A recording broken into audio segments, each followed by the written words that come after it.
Hello and welcome back to the channel. If you're new here, hi, you're very welcome. This is Reading the Past and I'm Dr. Cat. And today's video merges two of my interests, my professional interest in history and my hobby of looking into true crime. I am, in quotes, a murderino. And I'm fascinated not just by crime and its practices, but also how we deal with it. How we deal with people once we've caught them after committing crimes. And I think one of the reasons why I'm so fascinated is because there is not a consensus today or in the past as to what prison should be. Is it a place of retribution or rehabilitation? Is it a place to be pardoned or punished? Or perhaps both? And I wonder if perhaps prisons would work better, we would have less rates of recidivism if we could all agree on what they were supposed to do. To my mind, if you went out onto the street and asked 10 people what a prison should be, you'd get 10 different answers. And I think that one of the reasons for that confusion, that lack of consensus, is because prisons themselves have had quite a convoluted history. They didn't start off as simply one thing. They've gone down a path. And so I think that by looking into that history, we can perhaps understand where we're going and maybe make it better. So, let's talk about prisons.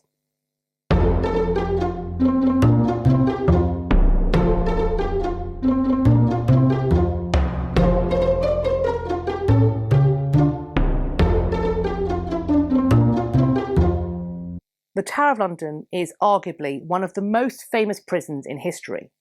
However, it was not alone in the nation or even in London, because standing alongside it, to name a few of the more famous ones, was Newgate Prison, which was commissioned by King Henry II in the late 1100s, we think around 1188.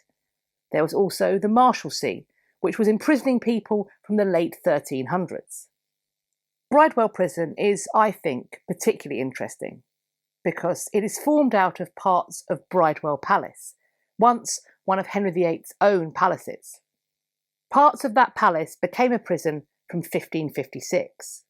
The Fleet Prison was famous for holding debtors and bankrupts, and it was founded in 1197. And I also want to draw attention to the Clink, which is believed to be the oldest single-purpose prison in London, because, of course, the Tower performed other functions. The Clink is believed to have been in operation from 1144. It would be centuries before prison itself, or more specifically, deprivation of liberty, could be the sentence that was given for a crime. From their origins, prisons were a holding rather than a punishment space. They were a place where you would be kept prior to trial and your often public punishment. It was somewhere to hold you until you or your family could pay off your debts, however long that took. Or they could be a place of surveillance, where those deemed dangerous to the regime of the day could be held indefinitely. On some quite rare occasions, for those who were lucky enough, prison was simply a temporary space in which they were held until they could be pardoned or released for lack of evidence. The nephew of Edward IV and Richard III was William de la Pole.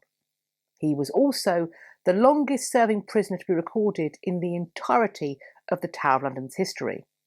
He was held there for 37 years, dying of apparently natural causes in 1539. He was originally placed there because he was suspected of being involved in a plot against the life of King Henry VII. Even though his apparent target was long dead, he was still kept secured away. He was, it seems to me, being held for national security reasons, or at least the perception of them, rather than being incarcerated as a means of punishment itself. Various spaces might be repurposed into prisons for a short or long period of time. Thus, the experience of being in one could vary wildly. It's my guess that if you were in Bridewell Prison shortly after it had been a palace, it would be a far more salubrious experience than being in, for example, the Clink. House arrest was also an option, and from my research, it seems to have been an option only for the elite. But for the elite, those houses were, as we might expect, palatial. That isn't to say that prisons couldn't take the form of foreboding and dreadful dungeons.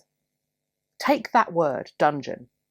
Today, it conjures up images of dank, dark cells where prisoners hang in chains, dirty, dishevelled and tortured.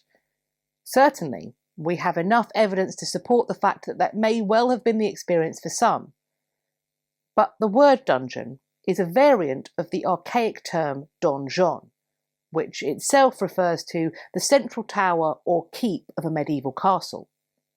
So while we may think of the White Tower in the Tower of London as a building that might contain a dungeon prison, we should perhaps, more appropriately, call the whole building, palace, fortress, storehouse, prison, etc., a donjon.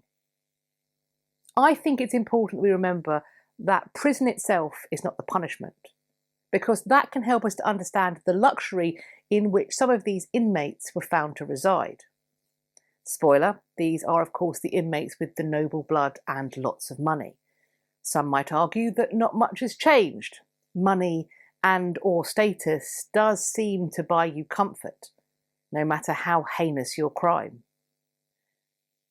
The flip side of this is that if you have none of these advantages, prison could be very bleak. You would be expected to pay for or have brought in any food that was more substantial or nutritious than a thin pottage and stale bread. Anything resembling a bed would also not be provided as standard. The same goes for clothing, blankets, or wood for burning to create heat. Equally, the more luxurious objects, writing materials, books, and candles, all would have to be paid for by you, your family, or your supporters. Let's remain within the Tower of London and use that as an example. Because if you were in that dread fortress, it would be possible, if not likely, that you would find one prisoner in rags, in a dingy cell, clearly malnourished, with only straw to lie on and shivering with the cold, while perhaps just metres away, in another cell, a prisoner would be enjoying a fine meal with friends and family, with tapestries hanging on the wall. They would have a carved bed frame and a feather mattress. They might be dressed all in silk velvet. They could have their books, a writing desk, even the liberty to walk within the tower complex or beyond. Despite the luxury, comfort and comparative liberty that some prisoners might be able to enjoy if they were prominent and wealthy enough, we must remember that all prisoners were still restricted, surveilled and in danger. They may be told at any moment to prepare themselves for execution. Sickness was also a perpetual worry. Lethal illnesses like the plague, the sweat or smallpox would threaten lives with monotonous regularity. London, where, as I pointed out, a number of these prisons were located, would be the place you would flee should infections arise. The prisoner, however, would not be able to make the choice to flee and preserve themselves. They would be bound to the kindness and compassion of the monarch that they had clearly displeased, in order to grant them the clemency to save their life by being allowed to move elsewhere, likely to house arrest in the country home of a loyal noble. Following his abdication as King of Scotland in 1296, John Balliol spent a few years as prisoner in the Tower of London. He was released into exile in France in 1299, and it appears that he resided in kingly style, with enough space to house his retinue of servants, including, apparently, a barber and a tailor. In my video on the execution of Anne Boleyn, which I will leave linked in a card, I mentioned that the Tudor royal apartments, which today no longer stand, had been fully renovated to be as luxurious as possible for Anne's coronation in 1533. We believe that those same rooms, with no mention that they had been downgraded, were also used to house Anne as a prisoner, both before her trial and afterwards, as she awaited her execution in 1536. These rooms, fit for the Queen that Henry was willing to remake his nation to marry, may also have held her daughter, when she was placed under arrest in 1554 on the orders of her half-sister Mary. Elizabeth was held at the Tower between the 17th of March and the 19th of May. She was suspected of treason. Mary believed that Elizabeth was plotting against her. Despite this, Elizabeth was also allowed to bring a trove of possessions to ensure her comfort, and she would have had people to serve her. They may not have been entirely her choice, though.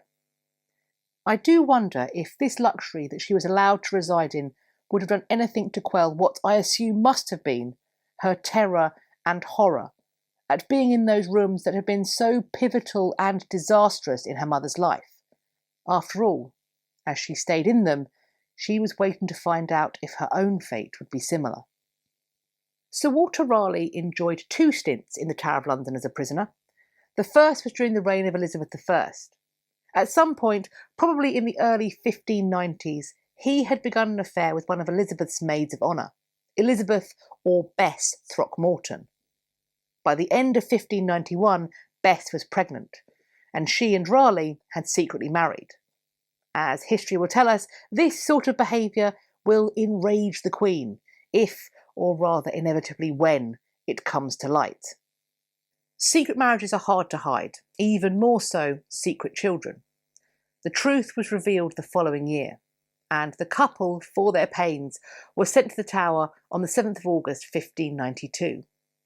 Raleigh was removed soon afterwards to go to Dartmouth to sort out the spoils of his recently returned fleet, although he was still technically a prisoner. Bess would be released on December 22nd. Nevertheless, the pair remained unwelcome at court. It would take him a few years, but Raleigh would eventually be allowed to return to court in 1597. As I hinted at earlier, Raleigh's experience of imprisonment at the Tower was not over, because he was sent back there in 1603, we think around the 20th of July. Elizabeth I had died on the 24th of March of that year, and Raleigh was implicating the plot to unthrone her successor, James I, in favour of his, James's cousin, Arbella or Arabella Stuart. I have made a video on Arbella, which I will leave linked in a card. Raleigh was tried and convicted, sentenced to death, but James provided clemency at the last minute and allowed him to remain alive but imprisoned in the Tower of London. I see this commutation and the sentence afterwards as prison being used once more for national security, rather than as a punishment in itself. Raleigh would be in the Tower until 1616. He had 2 rooms, in what is now known as the Bloody Tower, but was at the time called the Garden Tower, which sounds a lot less terrifying. While imprisoned, Raleigh was allowed the liberty to walk the walls of the Tower. His wife and children were regular visitors. They were even permitted to stay in his rooms. Bess took a house on Tower Hill so that she could ensure greater proximity for frequent access to her husband. They conceived their 3rd child, Carew, during his father's confinement. The boy was baptised in St Peter ad Vincula on the 15th of February 1605. In addition to the familial comforts, Raleigh had many other luxuries. He had his books, papers and writing materials. He also had a so-called still house, an experimental laboratory setup. Equally, as the original name of the tower hints at, Raleigh also had a garden to walk in and to grow medicinal plants. In his rooms at the Tower, Raleigh explored chemical experiments and the making of medicines. One of these medicines, his quintessence, that came to be known as Raleigh's cordial, was provided to King James's eldest son, Henry, in an ultimately futile attempt to save the boy's life. Raleigh also spent his years of incarceration writing prose and verse works, the largest of which was The History of the World, published finally in 1614. Throughout it all, the conviction for treason hanging over him, the growth of his family, his experiments and writings, Raleigh maintained one other obsession: finding El Dorado. In 1616, Sir Walter Raleigh was released from the Tower, having promised to find this golden city for his king and country. Unfortunately, El Dorado doesn't exist, and to make matters worse, on the voyage, Raleigh's fleet engaged in violence against the Spanish settlement of San Tomé. This was an act that ran directly counter to James I's own desire to maintain his peace with Spain. Raleigh's last voyage was, in short, an irreparable disaster. So much so that on the 10th of August 1618, Raleigh was once more returned to the Tower of London. He would be executed 2 months later on the 29th of October. There is a particularly macabre story that I want to share that states that after Raleigh's execution, his wife Bess took his severed head and kept it with her, that she carried it with her all her life in a velvet bag, that she would take it to parties and show people. I mean, some people bring dips, but you do you, I guess, Bess. But what do you think about prisons past, present and future? Has today's video altered your understanding or knowledge? Has it perhaps changed your perception of what prisons were, what they are, and even perhaps what they should be? In asking this, I know I'm putting out a fairly incendiary question, and so I'm also requesting that you are respectful and kind to one another and also to me in the comment section. I think we can have a really great discussion because, as always, I am looking forward to reading your conversation in the comment section underneath this video. Or you can come and find me over on my social media.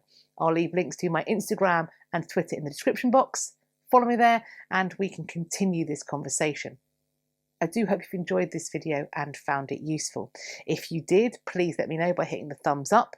Please also subscribe to this channel and also perhaps check that you are still subscribed if you thought you were or want to be. I have heard that people are finding themselves unsubscribed unintentionally. While you're there, either checking or subscribing, why not hit the bell icon as well beside the subscribe button so that YouTube will tell you when I've next uploaded. I hope you're going to have a great day, whatever you're doing, and I look forward to speaking to you all in my next video. Take care of yourselves. Bye-bye for now.